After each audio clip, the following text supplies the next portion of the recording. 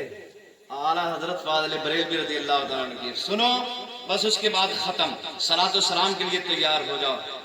جانتے ہو دنیا میں سب سے مہنگی خوشبو کون سی ہے؟ کل دولہا میاں کو بھی لگائی جائے گی، سمجھے؟ خوشبو، ہاں دولہا میاں بھی لگائیں گے، ماجد بھائی بھی لگائیں گے، اشتیاق صاحب بھی لگائیں گے، سب خوشبو لگائیں گے، لیکن دنیا کی سب سے مہنگی خوشبو جانتے ہیں کیا ہے؟ کہاں کی ہے وہ خوشبو؟ ہے وہ دنیا کی جو سب سے مہنگی خوشبو ہے وہ قندوز کے کارخانوں میں نہیں بنتی ہے، وہ مصر کی کسی فیکٹری میں نہیں بنتی ہے۔ لوگ کہتے ہیں کہ قندوز کی نالیوں میں بھی خوشبو آتی ہے، آتی ہو کوئی بات نہیں ہے، لیکن دنیا کی جو سب سے مہنگی خوشبو ہے وہ قندوز کے گھروں میں نہیں بنتی ہے، وہاں کے کارخانوں میں نہیں بنتی ہے، مصر کی فیکٹریوں میں نہیں بنتی ہے۔ آپ کہیں گے پھر کہاں بنتی ہے؟ سنیے، دنیا کی جو سب سے مہنگی خوشبو ہے اس خوشبو کا نام ہے مشک نافع۔ دنیا کی سب سے مہنگی خوشبو اس کا نام ہے مشک نافع، اور وہ پیدا کہاں ہوتی ہے وہ بھی سنیے۔ ایک قسم کی ہرنیاں ہیں، جو ہرن دوڑتی ہے، جنگل میں دوڑتی پھرتے ہیں ہرن حضرات، وہ ہرنیاں جب جنگل میں دوڑتی ہیں تو ان کے دوڑنے کی وجہ سے انہیں پسینہ آتا ہے، بہت تیز پسینہ آتا ہے، اور وہ پسینہ جسم سے ہو کر کے ان کی ٹنڈی کی طرف آ جاتا ہے، اور ان کے پیروں سے جو دھول اڑتی ہے جنگل کی، وہ دھول اسی پسینے میں ٹنڈی کے پاس جمع ہوتی رہتی ہے، ہوتی رہتی ہے، ہوتی رہتی ہے۔ وہ مٹی جب اکٹھی ہو جاتی ہے وہاں تو اللہ کی قدرتوں سے اس کے اندر خوشبو پیدا ہو جاتی ہے۔ ذرا مچل کے کہہ دیجیے سبحان اللہ۔ اسی کو کہتے ہیں مشک نافع۔ کیا کہتے ہیں؟ مشک نافع۔ یہ خوشبو دنیا کی سب سے مہنگی خوشبو ہے، اس سے زیادہ مہنگی خوشبو کہیں ہے ہی نہیں، سمجھے؟ اور یہ جو ہے ہرن کی مشک ہے، اس میں ناف میں پیدا ہوتی ہے، ہرن کی ٹنڈی میں پیدا ہوتی ہے، اور وہ پسینے سے اور مٹی سے مل کر کے پیدا ہوتی ہے۔ حضرات جنگل کی مٹی اور اس میں خوشبو آ جائے، یہ بھلا ہو سکتا ہے؟ پسینہ اور اس میں خوشبو آ جائے، یہ بھلا ہو سکتا ہے؟ ارے پسینے میں تو بدبو آتی ہے، بس یہ تو نبی کی شان تھی کہ نبی کے پسینے میں خوشبو آیا کرتی ہے، باقی تو سب کے پسینے میں بدبو آتی ہے نا، تو اس میں کہاں سے خوشبو آ گئی؟ جنگل کی مٹی میں اور ہرن کے جسم کے پسینے میں، یہ کہاں سے خوشبو؟ معاملہ اصل میں یہ ہوا جب ہمارے اور آپ کے باپ حضرت آدم ابو البشر دنیا میں جب تشریف لائے، سری لنکا میں آپ جب تشریف لائے حضرت آدم علیہ السلام، اور خبر پھیلی کہ ابو البشر جو ہے وہ تشریف لا چکے ہیں، دنیا کا سب سے پہلا انسان دنیا میں تشریف فرما ہو گیا ہے، تو جنگل کے ہرن کے ریبڑ جو گھاس چر رہے تھے ان میں سے کچھ ریبڑ نے، کچھ جنگل کی ہرنوں نے اپنے ایسے سر اٹھائے، اور سر اٹھانے کے بعد کہا کہ چلو نبی کی ملاقات کو چلتے ہیں۔ کہاں چلتے ہیں؟ نبی کی ملاقات کا، اسی پہ غور کریے گا، چلو چلتے ہیں نبی کی ملاقات کو چلتے ہیں۔ تو کچھ اور ہرنیوں نے بھی کہا کہ ٹھیک ہے چلو نبی کی ملاقات کو چلتے ہیں۔ باقی جو ہرنیاں تھیں وہ چل رہی تھیں، کہا آپ بھی چلیے، کہا آپ چلے جائیے، ہمیں تو بھوک لگی ہے، ہم جب تک گھاس چر کر اپنا پیٹ نہیں بھر لیں گے اس وقت تک ملاقات کے لیے نہیں جائیں گے، آپ جائیے اگر آپ جانا چاہتے ہیں۔ تو کہا ٹھیک ہے آپ پیٹ بھرتے رہیے، کھانا کھاتے رہیے، ہم تو نبی کی ملاقات کے لیے جائیں گے، ہم تو نبی سے ملاقات کریں گے۔ اور یہ ہرنیاں ابو البشر سیدنا آدم علیہ السلام کے پاس آ گئیں، اور آنے کے بعد آپ کا دیدار کرنے لگیں، گھیرا بنا کر کے۔ حضرت آدم بیچ میں تشریف فرمائے، یہ ہرنیاں دائیں بائیں اس طرف گھیرا بنائے ہوئے ہیں، اور دیکھ رہے ہیں حضرت آدم کا۔ حضرت آدم کو پیار آیا، ہرنیوں کے حسن جمال کو دیکھ کر کے آپ کو پیار آیا، اشارے سے قریب بلایا، ہرنیاں قریب آ گئی، حضرت آدم نے ان کی پشت پر ہاتھ پھیر دیا۔ قسم رب کعبہ کی، جس دن سے حضرت آدم نے ان ہرنیوں کی پیٹھ پر ہاتھ پھیرا ہے تو وہی پسینہ اور وہی مٹی جو ہرنیوں کی ناک میں اکٹھی ہوتی تھی ان کے ہاتھ رکھنے کی وجہ سے اللہ نے اس میں خوشبو پیدا فرما دی۔ سبحان اللہ، نعرہ تکبیر، نعرہ رسالت، علماء اہل سنت، مسلک اعلی حضرت، نعرہ تکبیر، نعرہ رسالت۔ 2:10 ہو گئے ہیں، ذرا مچل کے اور کہہ دیجئے سبحان اللہ۔ جیسی وہ ہرنیاں پلٹ کر کے جنگل میں آئی، اب پورا جنگل خوشبو سے مہک اٹھا، مشک نافع ہوئی، ناف سے خوشبو آنے لگی، مشک کی خوشبو ناف سے آنے لگی،